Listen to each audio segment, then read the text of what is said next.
하나님의 은혜와 축복이 오늘 말씀 듣는 모든 분들에게 함께 하시기를 주님의 이름으로 축원합니다. 김대중 대통령 시절에 총리를 하시던 박태준 씨라는 분이 있으세요. 이분은 포항제철을 일으킨 사장님이신데 그분의 딸이 있습니다.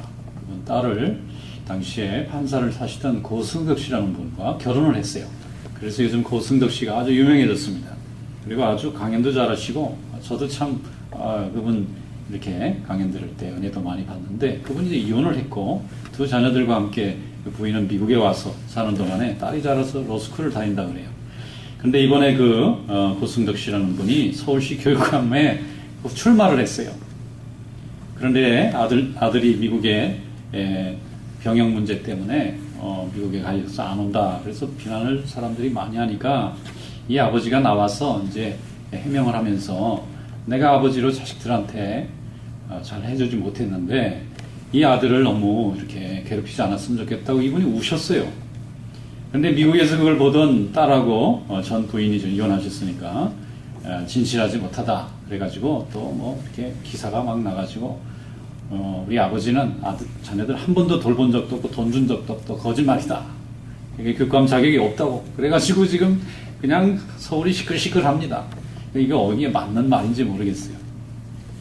그런데 이제 생각해 보는 거예요. 그걸 보면서 우리가 마음이 너무 아파요. 사실은 이혼할 때는 다 이유가 있었겠죠. 또 자녀들이 제일 고통받았을 겁니다. 또 세월도 많이 지났고 그런데 이제 아버지가 교육감을 나가는데 출마를 하는데 또 딸이 반대를 하는 건 참 모습도 좋지 않잖아요. 그냥 슬픈 거예요. 그냥 이런 현실이 참 사람의 마음이라는 것이 이렇게 참 어렵구나. 그래서 제가 이제 생각해 보는 거예요. 그 고승덕 변호사도 좀 참 좋아하는데 이럴 때는 하나님 말씀 듣는 게 제일 좋겠다. 해명하고 해명해봐야 자꾸 시끄럽기만 해요. 내가 진심으로 울었어도 그 가증스럽다고 말하면 할 말이 없잖아요. 그러니까 이럴 때는 하나님 말씀 붙잡고 그저 그냥 근신하고 제 잘못입니다. 그럼 하나님이 그분에게 기회를 또 줄 것 같아요.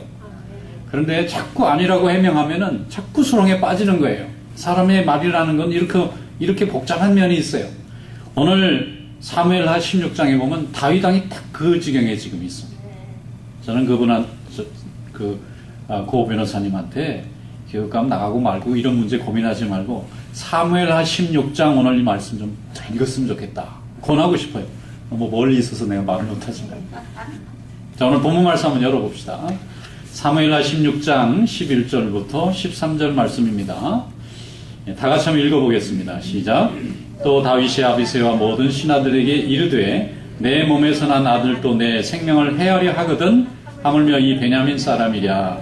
여호와께서 그에게 명령하신 것이니 그가 저주하게 버려두라. 혹시 여호와께서 나의 원통함을 감찰하시기니 오늘 그 저주 때문에 여호와께서 손으로 내게 갚아주시라 하고 다윗과 그의 추종자들이 길을 갈 때에 시므이는 산비탈로 따라가면서 저주하고 그를 향하여 돌을 던지며 먼지를 날리더라. 아멘. 다윗이 왕이 되었습니다. 하나님의 축복 가운데 큰 나라를 이루었어요. 그런데 그 아들인 압살롬이 반란을 일으켰습니다. 그런데 놀랍게도 많은 사람들이 다윗을 버리고 아들인 압살롬 편을 들어서 반란이 성공을 했어요. 그래서 아버지인 다윗은 수도를 버리고 자기 가까운 이 친위대들만 이끌고 급히 수도를 버리고 도망가게 되었습니다. 왕이 수도를 버린다는 것은 이미 패배를 인정한 거예요. 쫓겨 도망갈 때에 따라가면서 우는 백성들도 있었지만은 야 꼴 좋다고 손가락질하는 사람도 많았습니다. 그 중에 특별히 베냐민 지파 사람들은 평소에 다윗에게 감정이 많았어요. 왜냐하면 베냐민 지파는 사울 왕, 이전에 몰락했던 왕가인 사울 왕가의 지파였어요. 사울이 왕 될 때 베냐민 지파 사람들이 다 한자리 했습니다. 그런데 그 사울이 몰락하면서 유다 지파인 다윗이 왕이 되었는데 이것이 베냐민 사람들에게는 꽤 상처가 됐던 모양이에요. 오늘 본문에 보면은 시므이라는 사람이 베냐민 지파 사람입니다. 이 사람이 다윗이 아들에게 쫓겨서 얼굴을 뒤집어 쓰고 울면서 맨발로 도망가는 걸 보고는 쫓아나와서 돌을 던지고 욕을 하면서 저주를 하는 거예요. 요 못된 놈, 네가 사울 왕을 죽이고 왕 되더니 꼴 좋다 그러면서 네가 자식한테 한번 당해봐라 그러고 욕을 하면서 쫓아갑니다. 그러니까 그 주변에 있던 장수들이 있을 거 아니에요. 그 중에 아비세라는 굉장히 높은 장수가 있어요. 다윗 왕에게 듣다 화가 나니까 왕이 시험 말씀만 하면 내가 단독으로 쫓아가서 저 꼭대기 있는 산 위에 올라가 있는 저놈 쫓아가서 목을 베가지고 올 테니까 말씀해 주십시오. 허락해달라 그러니까 다윗이 그래요. 내 배로 둬라. 내 자식놈도 날 죽이겠다고 하는 판에 저런 사람 저주하는 건 당연하지 않냐 이거예요. 하나님이 시키시는 거니까 오늘 내가 당하는 이 수모와 고통이 하나님이 다 나를 이해하신다면 하나님이 언젠가는 이것을 선으로 내게 갚아주실 거다. 내가 보복하고 싶고 내가 가서 벌 주고 싶지 않으니까 하나님 앞에 맡기고 우리는 그냥 가자. 아무도 못 쫓아가게 했어요. 그리고 돌 던지면 돌 맞고 욕 들으면 욕 맞고 그러면서 그냥 눈물 흘리면서 가버렸어요. 이게 바로 다윗이 승리한 비결인 줄로 믿습니다. 그리고 나서 나중에 다윗이 다시 권력을 회복합니다. 반란군을 진압하고 다시 왕궁으로 돌아올 때에 이 시므이란 사람이 제일 먼저 왕 오실 때에 나와가지고 영접했어요. 아이고 잘못했습니다. 다윗 왕 살려주십시오. 근데 혼자 하면 안 될 것 같으니까 1000명의 베냐민 사람들을 데려왔어요.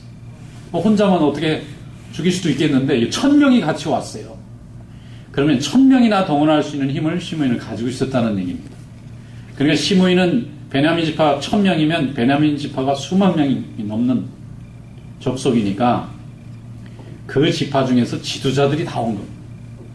그러면 시므이는 욕할 때 혼자 욕한 게 아니에요. 시므이가 성들이 개파가니까 나서서 욕을 했지만 사실은 1000명이 뒤에서 그 욕을 후원하고 있었던 거죠. 다윗이 그것을 알아본 거예요. 그 한 사람은 가서 안 갚음한다고 해결될 일이 아니고 그를 제거하면 할수록 더 많은 사람들이 명분을 얻는다는 걸 알고 하나님이 갚으실 거니까 우린 욕먹고 그냥 가자는 거예요. 다윗은 뛰어난 통찰력을 가지고 베냐민 지파 사람들이 왕 자리를 뺏긴 후에 가진 섭섭함을 이해했어요. 그래서 나중에 다시 돌아올 때 시므이를 용서해 줬습니다. 그리고 총리를까지 올려줬어요. 그러니까 베냐민 지파 사람들이 섭섭해할 명분이 다 사라졌어요. 그러면 다윗을 이 베냐민 지파들이 또 반역을 하면 다른 지파들이 용서를 안 하는 거예요. 왕은 너희들에게 은혜를 베풀었는데 너희들이 끝까지 이렇게 과거의 왕조를 부활시키겠다고 하고 자꾸 대들면 우리가 용서 안 하겠다. 이게 다윗이 하나님이 주신 지혜대로 행한 것입니다. 그러니까 사사로이 자기의 권력을 가지고 안갚음하지 않고 자기가 힘이 있다는 걸 보여주지 않고 하나님이 역사하시도록 기다렸어요. 그랬더니 하나님이 그에게 은혜를 내려주시고 그의 사는 날 동안 하나님이 그의 가지고 있는 산업을 아무것도 잃어버리지 않도록 역사해 주신 줄로 믿습니다. 이것이 하나님을 믿는 자가 하나님을 정말 의지하는 방법이에요. 아직은 내가 몰락하는 왕이지만 쫓겨가는 왕이지만 힘이 있습니다. 저런 힘도 없는 녀석이 나를 모욕하는 걸 볼 수 없어서 가서 당장 목을 베어와라 그러고 응징을 했다면 다윗은 다시 돌아오지 못했을 겁니다. 그것은 자기 방법으로 일을 해결한 것이지 하나님의 방법으로 일을 해결한 것이 아니에요. 그래서 여러분 우리가 하나님을 의지하고 기도한다는 것은 무엇입니까? 그것은 하나님의 방법에 의존하는 것, 내 방법을 내려놓는 것입니다. 할렐루야.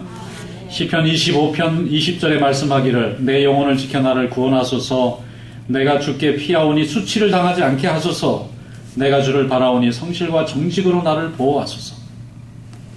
나중에 시므이가 왕권을 회복하고 날 때 불안하잖아요.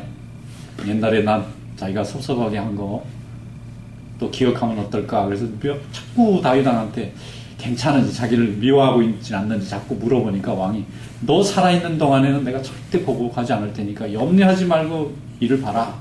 그래서 다윗이 죽는 날까지 시므이를 안 죽였어요. 그리고는 그 아들인 솔로몬이 죽였어요. 왜냐하면 저런 사람은 힘 있을 때는 아부하고 힘 없을 때는 항상 반란을 일으키는 사람이니까 위험하다 이거죠. 근데 다윗은 끝까지 지켰어요. 자기가 살아있는 동안에 그 원수를 용서해 줬어요. 그래서 그 다윗을 위대하게 보는 거예요. 그리고 그의 통치가 영원하고 자녀들이 계속 왕노릇 할 수 있도록 하나님이 그의 산업을 지켜줬어요. 그것이 하나님이 다윗에게 준 축복인 줄로 믿습니다. 시편 28편 4절에 보면 그런데도 다윗의 마음이 편하거나 넉넉했거나 막 포용력이 컸던 사람이 아닙니다. 그 시편을 보면요 되게 미워했어요 사람을. 그런데 그 미움을 가지고 표현하지 않고 하나님에게 미움을 다 알려드렸어요. 시편 28편 4절입니다. 그들이 하는 일과 그들의 행위가 악한 대로 갚으시며 그들의 손이 지은 대로 그들에게 갚아서 그 마땅히 받을 것을 그들에게 갚으소서. 하나님 앞에 갚아달라. 나는 못하니까, 나는 하나님의 종으로 그렇게 참아 못하니까 하나님이 갚아주세요. 그랬더니 하나님이 다 갚아주셨어요.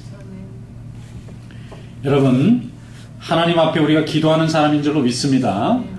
하나님 앞에 우리가 기도하고 산다는 것은 하나님의 자녀가 됐다는 거예요. 그런데 하나님의 자녀가 됐다는 것은 하나님이 원하시는 삶을 사는 것입니다.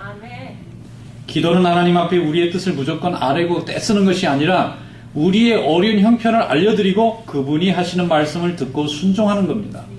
크게 기도하는 것도 좋고 열심히 기도하는 것도 좋고 다양한 기도를 하는 것도 좋지만 중요한 건 그 기도를 통해서 얻은 하나님의 뜻, 하나님의 그 방향을 어떻게 순종할 것이냐 하는 것이 우리의 기도의 핵심이 되어야 될 줄로 믿습니다.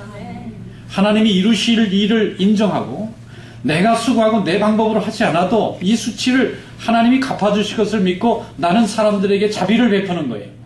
나는 사람들을 용서하는 것입니다. 예수님께서 우리를 용서하라 그랬잖아요. 원수까지 원수하라. 구약의 고대 시대에는 사람이 내 이를 빼면 쫓아가서 이만 빼는 게 아니라 목도 잘라버렸어요. 내가 맞아가지고 다리가 부러지면 가서 그놈뿐만 아니라 그 자식까지 다 죽였어요. 이래서 율법에서 이에는 이만 빼고 눈은 눈만 빼라 이거예요. 왜냐하면 인간이 잔인한 존재니까 내가 받은 상해에 한해서만 상대방에게 고통을 줘야지 내가 받은 안갚음을 다 표현하고 몇 배로 10배로 갚으려고 하다 보면 이 세상에 남는 자가 없으니까 그게 모든 문명의 법의 기초가 된 거예요. 그래야 공존 가능성이 생기니까. 힘 있는 자는 얼마든지 힘없는 사람들을 마음대로 죽이고 살리고 할 수 있는데 그런 법이나 규칙이 생겼다는 것 자체가 인간이 문명이 생겼다는 것이고 이성이 생겼다는 말이고 문화를 누릴 자격이 있다는 거거든요. 그런데 예수님은 말씀하셨어요. 너희가 눈에는 눈, 이에는 이를 빼라고 했지만 나는 하나님의 말씀으로 다시 말한다. 원수를 사랑하라. 나를 억지로 끌고 가면 끌려가지고 겉옷을 뺏으면 뺏겨 속옷까지 다 내주고 억지로 오리를 끌고 가면 심리까지 가져라. 이것이 무엇이냐면 하나님이 갚으실 것을 믿으라는 거예요. 내가 나보고 바보가 되라는 말이 아닙니다. 억울한 일만 계속 당하고 살아라는 말이 아닙니다. 그렇게 원수를 사랑하는 마음으로 하나님 앞에 나의 모든 고통은 아뢰고 우리의 행동은 하나님이 원하시는 자비와 사랑과 인내와 순종의 삶을 살면 하나님이 우리의 믿음을 보시고 우리가 하나님을 절대적으로 의지하고 나의 것을 내려놓는다는 것을 아시고 하나님이 갚아주신다는 거예요. 할렐루야. 이것이 바로 우리가 하나님을 모시고 사는 자의 기쁨인 줄로 믿습니다. 어떤 수치와 어떤 원망과 어떤 낙심을 당할지라도 하나님이 나에게 반드시 선하게 줄 것을 믿는 자만 상대방에게 선을 베풀 수 있어요. 하나님이 갚을 능력이 없다. 하나님이 내 편이 될 수 없다고 생각하면 내가 보복해야 돼요. 내가 해결해야 됩니다. 내가 이겨야 돼요. 그러나 하나님이 이길 것을 믿는 자는 다윗처럼 용서함으로 인해서 국가 통합을 이루고 또 섭섭한 자들의 다수의 마음을 얻어서 결국은 제국을 이루는 그런 축복을 얻게 되는 줄로 믿습니다. 내가 하고 싶은 대로 다 해버린 뒤에 하나님 내 했으니까 나머지는 해결해 주세요 하는 건 기도가 아닙니다. 내가 하고 싶은 방법을 선택하기 전에 하나님이 이렇게 하는 것이 하나님이 원하시는 방법입니까? 아닙니까? 물어보는 겁니다. 그래서 하나님의 뜻이 아니면 순종하는 거예요. 그리고 말씀이 우리에게 가르쳐 주잖아요. 하나님이 우리의 모든 것을 책임져 주시기 때문에 여기서 잃은 건 저기서 회복시켜 주시고 이곳에서 빼앗긴 건 저기서 다시 얻게 해주신다고 하셨다면 그것을 믿는 자는 오늘 내 앞에 있는 분노와 원망을 하나님 앞에 순종과 인내와 자비로 해결할 수 있는 능력이 생길 줄로 믿습니다. 그러므로 여러분 하나님을 믿었다면 하나님의 선하심을 의뢰하는 성도 되시기를 축원합니다. 또 하나님 앞에 기도하시기를 축원합니다. 기도하면 기도에 책임이 있어요. 기도한 자는 하나님의 뜻대로 살아야 할 책임이 있습니다. 기도 안 하는 사람은 그렇게 안 해도 되지만 기도해서 하나님이 나와 함께 하신다는 걸 확신하는 사람은 하나님이 일하실 걸 기다릴 수 있어야 합니다. 하나님이 일하지도 않는데 내가 먼저 해결하고 나면 하나님은 하실 일이 없게 되고 그로 인해서 하나님의 축복을 받기가 어렵습니다. 항상 복을 잃지 않는 그런 축복자의 삶이 되시기를 축원합니다. 사울 왕은 다윗을 10년이 넘도록 쫓아다녔어요. 미워서. 백성들이 그분의 지지 기반이에요. 다윗은 자기 지지 기반이 하나님이에요. 하나님이 인정하면 왕 될 수 있다고 믿은 건 다윗이고, 백성이 나를 지지해줘야 왕 된다고 믿은 것은 사울입니다. 신정주의와 민주주의의 차이예요. 그러니까 사울은 전쟁이 일어나면 전리품 뺏어서 부하들, 백성들 나눠주기에 정신이 없어요. 그래서 나눠줘야 돼요. 사무엘이 그렇게 하지 말라 그랬어요. 백성은 한번 재물을 주기 시작하고 전리품을 주기 시작하면 전쟁을 하나님 뜻대로 하려고 하지 않고 노략질 하려고 전쟁에 뛰어들기 때문에 통제가 안 된다는 거예요. 그러니 나눠주지 말라는 거예요. 아무리 이겨도 백성들에게 함부로 그렇게 노략물을 나눠주면 그 다음에는 먹을 것만 찾으러 전쟁을 가니까 결국은 망한다는 거예요. 그 말을 사울왕이 안 들었어요. 그리고 다 전리품 나눠주고 다 비리비리 남은 것 같고 하나님 앞에 예배 드린다고 갖다 놨어요. 사무엘이 하나님이 당신이 하나님 버렸어서 하나님이 당신 버렸습니다. 왜 이렇게 말을 안 듣습니까? 나중에는 사무엘이 오기는 자기가 제사장이 해야 할 제사를 자기 혼자 다 드려버렸어요. 그래서 나중에 사울은 하나님의 사랑을 받는 다윗조차 질투했어요. 그래서 다윗이 도망가는데 노업당이라는 것까지 도망갔습니다. 제사장들이 사는 마을이었어요. 제사장 마을. 근데 다윗이 배고픈 상태에서 도망다니니까 먹을 것을 주고 또 도망갔어요. 사울이 쫓아와 보니까 벌써 도망갔잖아요. 화가 나가지고 도망치게 해주고 먹을 것을 준 제사장들 80명을 다 죽였어요. 그날로부터 사울은 망해버린 거예요. 권력은 10년 이상 더 연장됐지만 백성들의 마음속에는 저 사람은 하나님이 없는 사람이다. 권력은 가졌지만 하나님의 뜻을 순종하는 게 없어요. 겉모양은 예배도 드리고 기도도 다 하고 있었지만 그의 생각은 하나님을 두려워하는 마음이 전혀 없고 오직 자기의 지지 기반인 백성들만 나를 따르면 나는 왕 될 수 있다는 생각에서 한 발자국도 가지 못했어요. 그래서 그가 나중에는 죽은 사무엘을 의지해야 되니까 무당의 집에 찾아가서 죽은 사무엘의 혼을 불러달라는 정말 있을 수 없는 하나님을 믿는 자로서 망할 수밖에 없는 길을 선택하고 그 다음날 죽었습니다.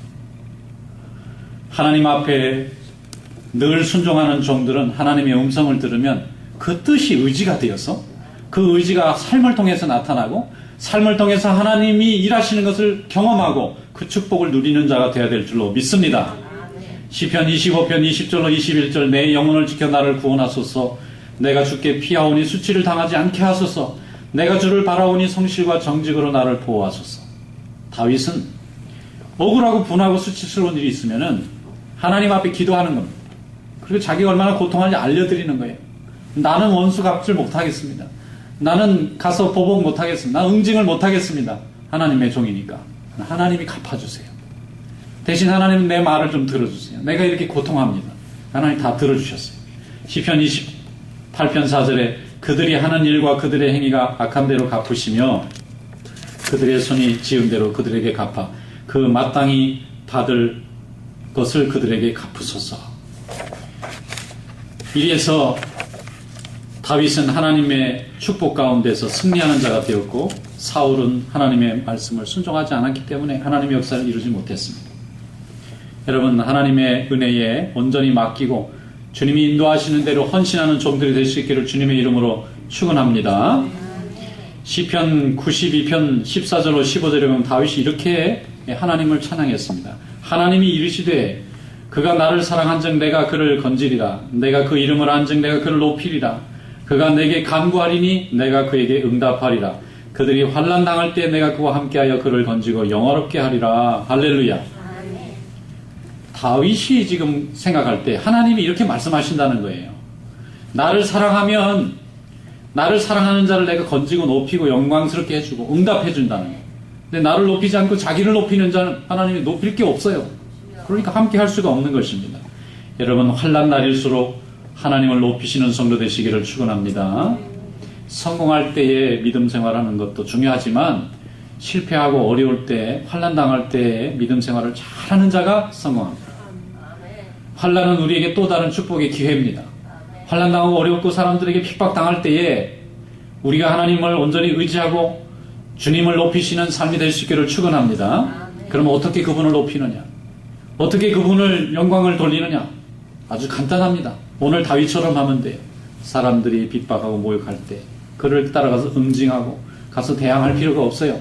하나님이 그때는 우리의 믿음을 훈련시키는 테스트하는 순간입니다. 그럴 때 하나님이 원하시는 대로 용서하고 기다리고 인내하고 순종하면 하나님이 환난 때에 우리를 높여주실 줄로 믿습니다.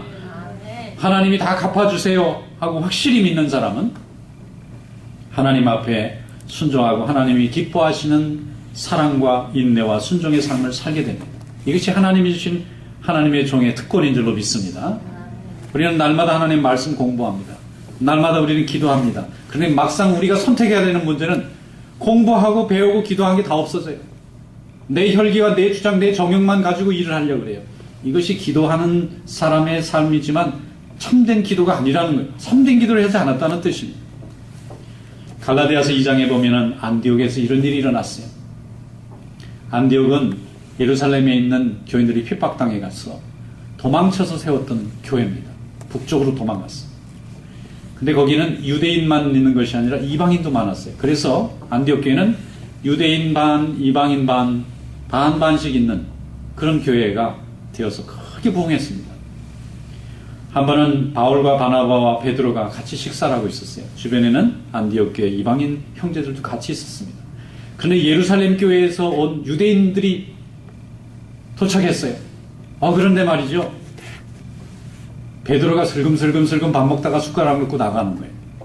왜냐하면은 유대인들은 이방인들하고 같이 밥을 먹으면은 율법을 어기는 걸로 돼요. 자기네 백성들에게 미움받습니다.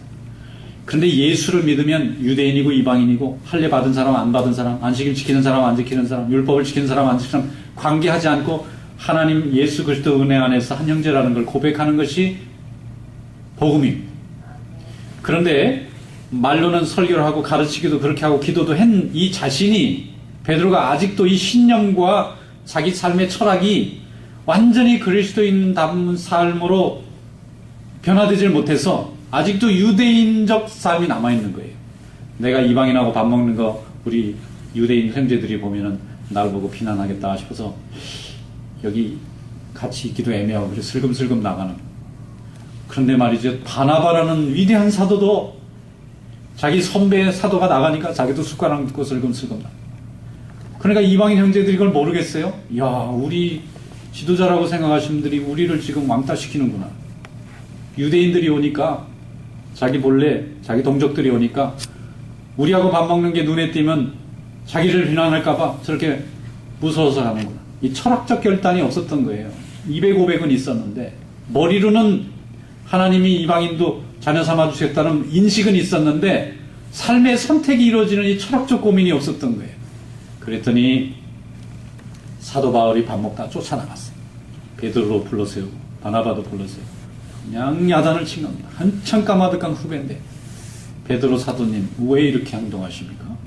예수님이 이방인 우리 유대인 가리지 않고 예수 믿으면 다 구원받는다는 거 우리가 확신했고 경험했고 가르치고 있는데 우리가 열심히 가르쳐서 이게 세계 모든 사람들이 유대인이고 할례고 받지 않고도 예수만 믿으면 구원받는다는 복음을 우리가 이제 전하고 있는데 정작 제일 높은 사도라는 분이 그 사람들하고 함께 있는 게 자기 동족들의 눈에 띄는 게 불편해서 이렇게 밥을 먹다가 중간에 소리도 없이 도망가면 그거 모를 것 같습니까?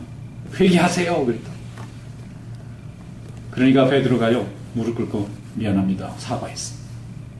얼마나 수치입니까 그거. 한참 까마득한 후배잖아요.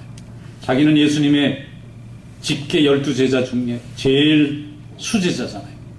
사도 바울은 이게 어디서 예수 제자 됐는지도 잘 몰라. 근데 자기가 아무튼 부활한 예수를 만났다고 저러고 다니면서 복음을 잘하는데 복음은 정확해요. 근데 인간적인 처리로 보면 한참 후배잖아요. 근데 많은 사람 앞에 자기를 야단을 치는데 그때 베드로가 무릎 꿇고 사과를 했어요. 그 바로 그 사과한 그것 때문에 하나님이 베드로를 높이 쓰셨습니다. 그래서 로마 교회의 전 세계 교회의 중심이 되는 그 교회의 수장으로 세우셔서 지금도 로마에 가면 베드로 대성당 있잖아요. 여러분 우리가 사람 앞에서 모욕당하고 수치당하는 것이 실패가 아니고요. 우리의 잘못과 우리의 부족함을 인정하지 못하는 고집과 독선이 부끄러운 거예요. 하나님 앞에서 우리는 주님이 올려주셔야만 올림받는 존재였지 우리 스스로 노력으로 언제 올라간 적이 있어요? 하나님이 올려주셨기 때문에 올라간 거잖아요. 그러면 하나님이 내려놓을 때는 순종하는 것입니다. 그러면 하나님이 다 해결해 주시고 우리를 하나님의 일에 쓰임받게 하실 줄로 믿습니다. 축복받는 인생은 소유에 있는 것이 아니라 존재에 있자고 A from이 그러잖아요. 마태복음 4장에 보면 예수님께서 광야에 나가셨습니다. 그리고 40일간을 밥을 안 드시고 굶으셨는데 40일쯤 굶으면 사람이 거의 죽은 거나 마찬가지입니다. 그때 마귀가 왔어요. 그리고는 예수님에게 돌을 들고 와서 너 얼마나 배고프냐 떡으로 만들어봐라 그랬어요. 그랬더니 예수님이 하시는 말씀이 사람이 떡으로만 살 것이 아니요 하나님의 말씀으로 사느니라.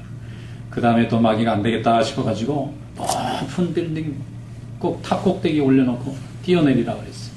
그럼 하나님 말씀에 천사가 받는다고 했지 않느냐. 그래서 예수님이 너 하나님 말씀 갖고 장난치지 마. 하나님 말씀은 그렇게 주는 말.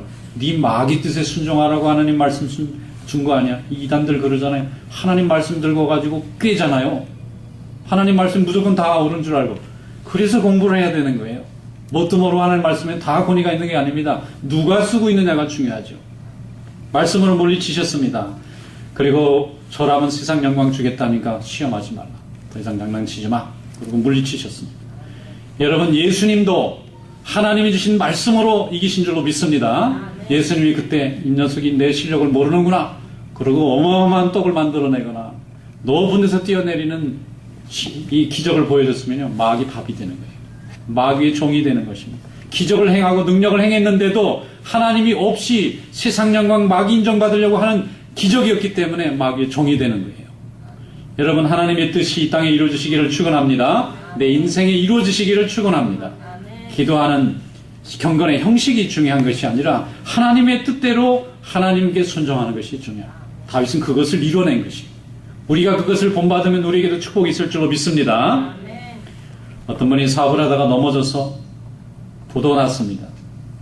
그래서 사람들을 만날 수가 없어요. 극도로 신경쇠약에 빠져들었어요. 사람 만나는 게 무서워요. 그래서 고통받고 있는데 어떤 분이 찾아와서 이렇게 하다 보면 사람 죽는다. 그러니까 이런 기회에 신앙을 좀 가져보면 어떻겠느냐 권하셨대요. 가고 싶지 않다고. 난 사람 많은 데는 정말 무섭다고. 믿을 수가 없다고. 어떻게 내게 할지 두렵다고. 그래도 이 사람을 잘 달래가지고 교회에 데려갔어요. 그리고 예배드리고 마침 봉회 가서 봉회 참석했는데 이건 뭐 세상에 처음 보는 꼴이에요. 막 이상하게 막 기도하는 사람, 은혜 받았다는 사람. 자기가 예전에 듣고 본 세상이 아닙니다. 처음에는 충격받았는데 이분이 서서히 은혜에 젖어서 결국은 은혜 받았어요. 그래서 하나님의 자녀가 되었습니다. 세례 받았습니다. 하나님 자녀 되었어요. 그리고 하나님 말씀을 배우기 시작했어요. 그리고 나서 한 가지 깨달은 게 있어요. 아, 인생을 내가 다 짐질 필요가 없구나. 하나님 앞에 맡기면 되겠구나. 그래서 자기의 실패의 그 고통과 상처를 하나님 앞에 맡기기로 했습니다. 그때부터 열심히 하나님 앞에 기도했어요. 하나님이 살려주시든 죽이시든 하나님이 하시는 일인 줄 알았습니다. 내가 하는 거 아니죠. 그때부터 회복과 치유가 시작됐습니다. 그리고 하나님이 그를 다시 세워주셨어요. 훌륭한 믿음의 종이 되었습니다. 믿음이 회복되고 나니까 사업을 하나님이 회복시켜 주셨어요. 사업이 회복되고 나니까 가정이 다시 회복되었어요. 그래서 지금은 하나님 앞에 영광 돌리는 삶을 살고 있습니다. 그분이 말씀합니다. 그때 주님 못 만났으면, 진리가 이런 거라는 걸 몰랐으면 지금 나도 없었을 겁니다. 할렐루야. 하나님이 여러분을 지금까지 인도하신 줄로 믿습니다. 주님의 그 능력을 우리가 알지 못했으면 우리 여기까지 못 왔을 거예요. 그러나 하나님이 우리와 함께 하셔서 하나님께 쓰임받는 복된 인생이 된 줄로 믿습니다. 마태복음 11장 28절에 주님이 말씀합니다. 수고하고 무거운 짐진 자들아 다 내게로 오라. 내가 너희를 쉬게 하리라. 나는 마음이 온유하고 겸손하니 나의 멍에를 메고 내게 배우라. 그리하면 너희 마음이 쉼을 얻으리니 이는 내 멍에는 쉽고 내 짐은 가벼움이라 하시니라. 예수님의 멍에는요 쉽대요. 예수님의 멍에는 짐이 아니랍니다. 가볍답니다. 그리고 주님 앞에 오면 겸손과 온유를 배운대요. 이것이 주님이 우리에게 주신 짐입니다. 이건 짐도 아니죠. 그러나 세상의 짐은 고통스럽고 두렵고 원망, 불평과 또 고통이 가중됩니다. 그러나 이 주님이 우리에게 주시는 멍에는 진리입니다. 그리고 복음입니다. 하나님께서 다 갚아주실 것을 믿고 맡기는 것입니다. 그러면 내 안에는 자유가 생깁니다. 할렐루야. 모든 짐은 주님께 맡기고 주님이 주시는 심령의 자유를 내 것으로 만드는 성도 되시기를 축원합니다. Every burden is to God Every free is to me. 이것이 우리에게 주신 하나님의 축복인 줄로 믿습니다. 기도하면서 하나님의 원하시는 삶을 살아주면 저절로 자유를 얻습니다. 마태복음 21장 21절에 말씀합니다. 너희가 기도할 때에 무엇이든지 믿고 구하는 것은 다 받으리라. 할렐루야. 왜 그렇죠? 하나님이 맡으셨으니까. 내 간구와 고통을 하나님이 그때부터 하나님의 것이 되었으니까 나는 하나님 앞에서 자유를 누리고 하나님이 기뻐하시는 삶을 살면 회복과 치유와 능력과 하나님의 축복의 역사가 이루어질 줄로 믿습니다. 이런 축복으로 하나님께 영광 돌리는 삶이 되시기를 주님의 이름으로 축원합니다. 네, 기도하겠습니다. 감사하시고 은혜가 많으신 우리 하나님 아버지, 오늘 저희들에게 귀한 은혜 가운데 불러주신 것을 감사드립니다. 오늘도 주님 앞에 모든 나의 인생의 짐을 맡기오니 주여 받아주시고 우리에게는 한량없는 자유와 평강으로 채워주시옵소서. 예수님의 이름으로 감사하며 기도드리옵나이다. 아멘.